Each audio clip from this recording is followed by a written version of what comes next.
When we link with my G's, and you know it's a celebration, yeah. What's good, my people? Welcome back to JP Sports TV. If you're new, press that subscribe button. Now, let's get straight to it. Why does everyone hate Raheem Sterling? Let me rephrase that. Why does the media portray Raheem Sterling to be hated by everyone? Now, me being from Northwest London, Harlesden, I've always heard about Raheem Sterling. Obviously, I've had friends who was at QPR with him. They'll be telling me, raw, there's this young guy at QPR, too good, too good. Apparently, 14-year-old playing with the under-18s, scoring like over 30 goals for the academy. So he's playing with guys basically 3 years older than him, and he's giving you these numbers. Potential was huge. I remember being in college where my boys went to watch Southend against Liverpool's youth team in the FA Youth Cup, where Raheem Sterling scored 5 goals. 5 goals in the FA Youth Cup. Now, that's unbelievable at any level to score 5 goals in a game. And he was looking like Messi. Like, go on YouTube and type up Raheem Sterling against Southend, 5 goals. Like, he's getting the ball, dribbling past man, scoring. He's just looking like Messi.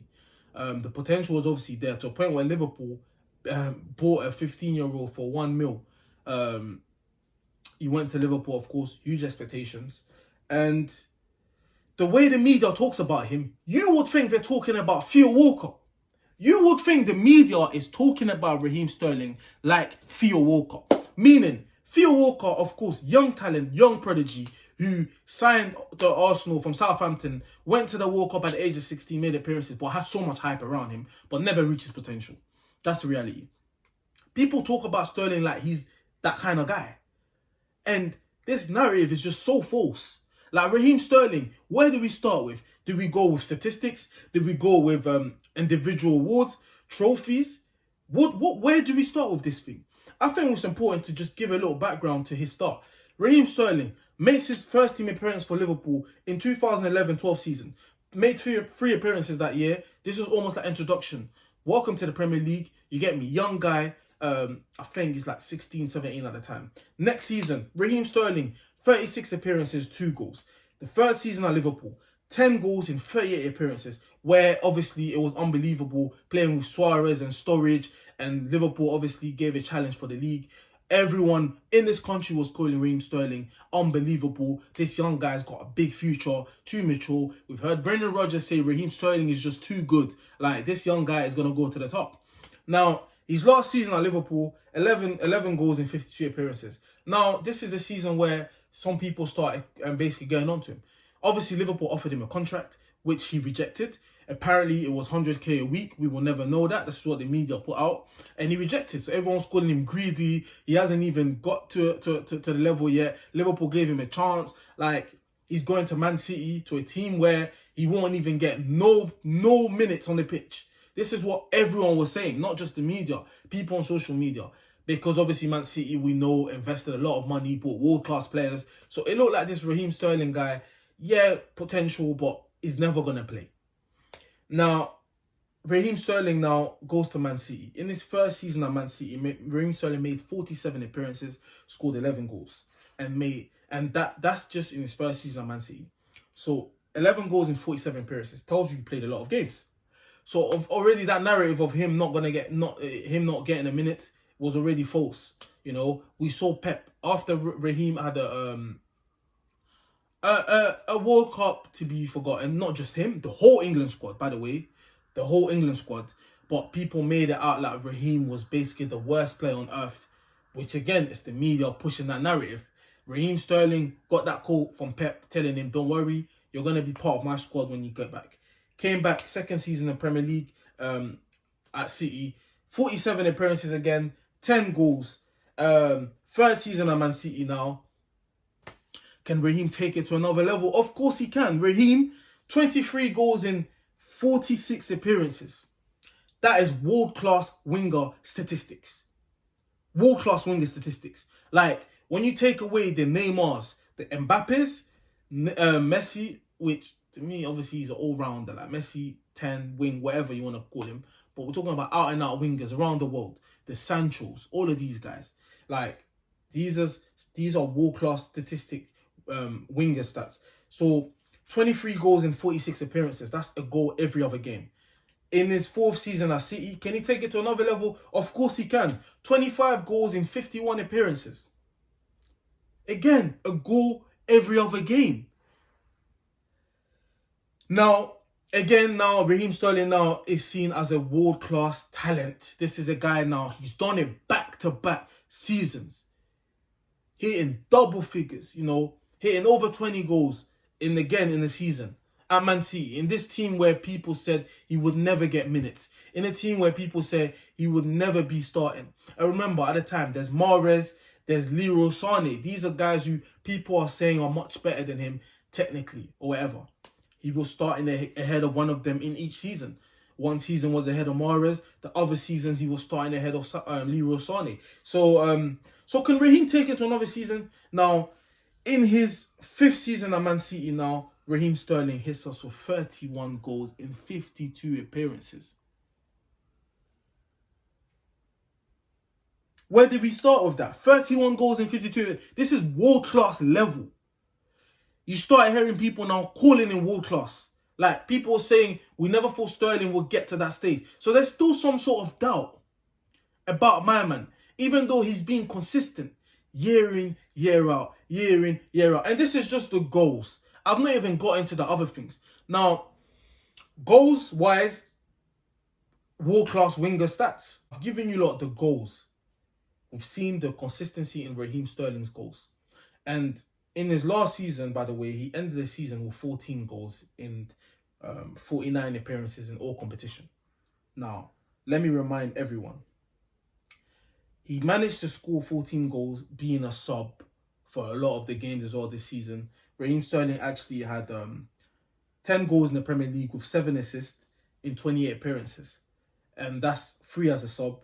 And overall in the whole season, he scored 14 goals and gave 12 assists in 49 appearances. So that's basically 23 goals contribution in 49 appearances, which is a bad season for Raheem Sterling, but any other winger would be seen as a good season for them. Now, obviously, he's being judged against his level of performances in the previous seasons. Now, we've spoken about goals. Let's talk about assists, because this is where everyone rates Sancho and wants to give Sancho all the praises. Again, I'm not even comparing the two, but it's because right now England are playing. People are saying Sancho should start ahead of him. Now, Sterling, in his 1st season at Man City, gave 10 assists. 2nd season at Man City, gave 20 assists. So these are the level that Sancho has been given. Level of assists. He's been given 20 assists back-to-back. Raheem Sterling gave 20 in the 2nd season. He gave 17 assists in his 3rd season. He gave 18 assists in his 4th season. So that's basically 3 seasons in a row where he's giving you almost 20 assists as well. Scoring more goals than like a Jadon Sancho and some of the other wingers. In the Premier League, he had basically more goals than you had the Hazards here, and you had the Mahrez here, who he was starting ahead of. Even Leroy Sané, who everyone rated. And all of these guys who are the great wingers in the league, he was giving more goals and almost more assists than them. And remember, he's playing with Kevin De Bruyne, who is giving a lot of assists. Despite all that, Sterling is still giving high level of assists. In 2019-20 season, so in his 4th seasons, he gave 10 assists. And that's giving you with 31 goals. And last season, like I said, he gave 12 assists. So this is a guy who's giving you between 10 to 20 assists per season and between 20 to 30 goals a season. Back to back to back. But there's this narrative that he hasn't reached his potential. Yes, the guy misses a lot of chances. So does every bloody player. Now, let me give you an example of someone that misses chances. Timo Werner. But guess what? Timo Werner ends the seasons with like 11 goals. Raheem Sterling, with all the chances he's missing, is still giving you 30 goals, 25 goals, 23 goals. As a winger, not even as a striker. In his worst season at City, gives you 14 goals, 12 assists. Put some respect in Raheem Sterling's name. Now, the media, I've seen people destroy him. First game for England, England win 1-0. Guess who scores the goal? Raheem Sterling. And after the game, I'm seeing online people saying, oh, Sancho should start ahead of Sterling. Sterling scored, but he was shite. This is the comments I was reading. I'm like, are you guys okay? He scored the goal that helped you win the game. Scoring goals is meant to be the hardest thing in football. And he scored. What has the leader, Harry Kane, done? When it comes to Harry Kane, there's all the excuses that people want to bring up. He's not getting the service. Blah, blah, blah. How is he going to score if he's not getting the chances? Well, Raheem Sterling is scoring. And apparently playing crap. England go to draw the second game.